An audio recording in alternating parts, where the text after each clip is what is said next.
Money, power, and sex. That's what the defendant cared about. Jurors hearing closing arguments in Chad Daybell's murder trial today. New details tonight. Plus, Coeur d'Alene police investigating after another alleged racist incident, this time against tribal school children in downtown Coeur d'Alene. Breezy with a few scattered showers this evening, but we're talking frost advisories and freeze warnings tomorrow morning.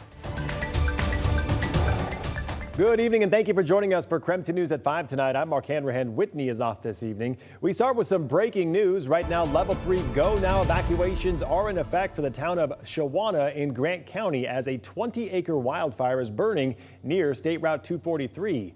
The nearby town of Beverly is now under level 2 get set evacuations. Just within the last hour, we learned that no structures have been burned so far. Fire crews say they have the upper hand on the fire, but the evacuations are still in effect until further notice. According to WSP, the fire was started by a semi-truck crash on SR 243 near milepost 20. The road just reopened within the last hour as detours are expected to remain in place throughout the evening. According to the Grant County Sheriff's Office, the evacuations were issued because of shifting winds, now moving the fire toward the town. On that note, we want to turn right to Chief Meteorologist Jeremy DeGoo, who's tracking how the wind is still impacting the fires tonight. Jeremy? We've got a lot going on in weather. Stick with me here for the next couple of minutes. We'll dive into what we have. Right now, let's talk wind and the fire. We're going to get that out of the way quick because you're probably hearing everything from rain to hail to wind to even reports of a funnel cloud out near Hayden. We'll dive into that in just a second. What we have is some wind out of the northwest at about 15 miles per hour sustained near that fire out by Beverly, gusting to about 29 miles per hour. When it comes to the overall wind speed, it is expected to start to ebb, but not until later on this evening. I think we have another 3 hours of wind to contend with. And when it comes to our overall weather pattern, we've had a very interesting go here. Notice all those showers. Let's zoom in and talk some of those. The ones off to the north right here, you can see in just the past half hour, a pretty impressive cell. North of Sprague, we've got another one of those, and these are just those kind of pop-up showers. None of these are expected to be overly strong. Just outside of Coeur d'Alene and out near the Hayden Airport, we had reports of a funnel cloud. All of these are just locally heavy rain that's producing outflow winds, so some of those a little bit stronger, nothing severe criteria, but still kind of impressive. That funnel cloud near Hayden, we'll try to get you a picture of that and get that on the air coming up in just a bit. Big story tonight, going to be just how cold it is tomorrow morning. We're waking up to frost advisories and freeze warnings. I will walk you through those coming up in your full forecast. All right, we'll talk to you then, Jeremy. Thank you very much. Also breaking tonight, $25,000 is being offered for any information about an alleged racist incident against tribal school children in downtown Coeur d'Alene. According to the Coeur d'Alene tribal chairman, on Friday, a group of young students on a field trip were walking in McEwen Park near the 3rd Street boat ramp. That's when they say a group of men began harassing the children. According to the tribe, they were mocking the children with racist gestures, and one of the harassers reportedly told the children to go back to the reservation, saying, quote, "You aren't allowed here."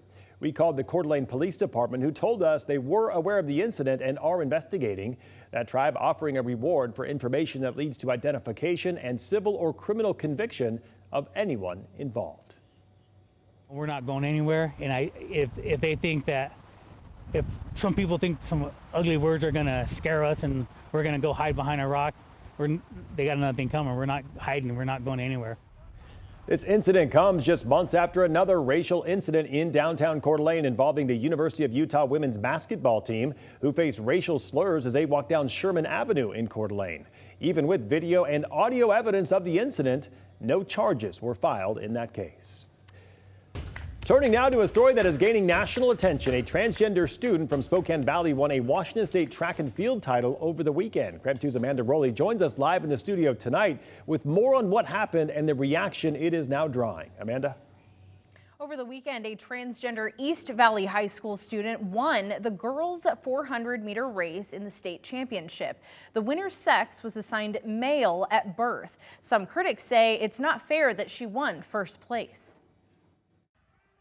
Spring high school sports is coming to a close. Just last weekend, Washington State students competed in the track and field state championship. This is video a spectator shared with us of the girls' 400-meter race, where a transgender student from East Valley High School won first place. At the podium, all of the athletes cheered for one another.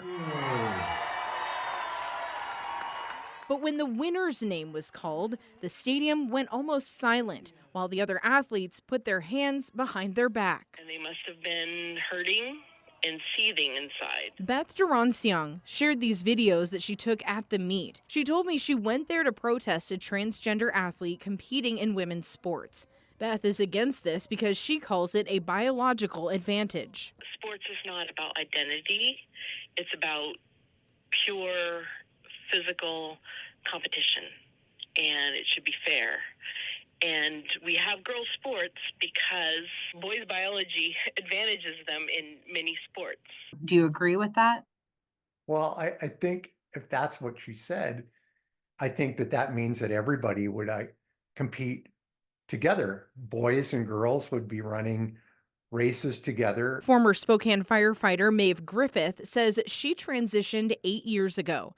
She doesn't claim to be an expert on this topic and doesn't know this student's story.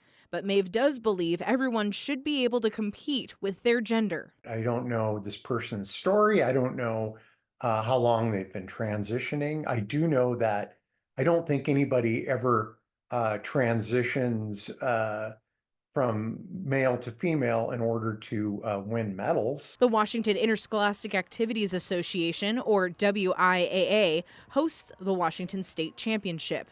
They say its gender identity rules went into place 18 years ago. To their knowledge, this is the first instance of a transgender student athlete winning a state championship title.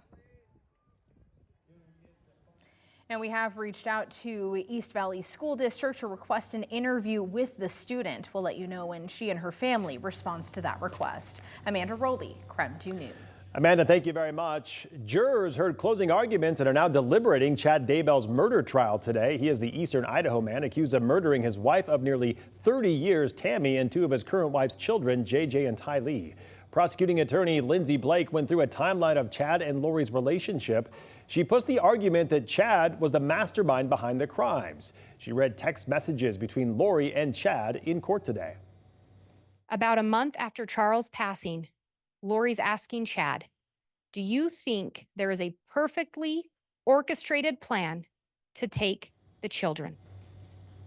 Defense attorney John Pryor pushed back, saying the state didn't give any proof there was an agreement between Chad, Lori, and Alex Cox to kill the kids and Tammy.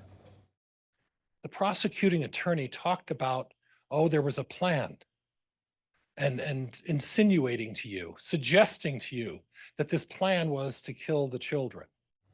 It is unclear how long jury deliberations will last. The jury in Lori Vallow's case deliberated for 2 days before returning guilty verdicts on all of her charges.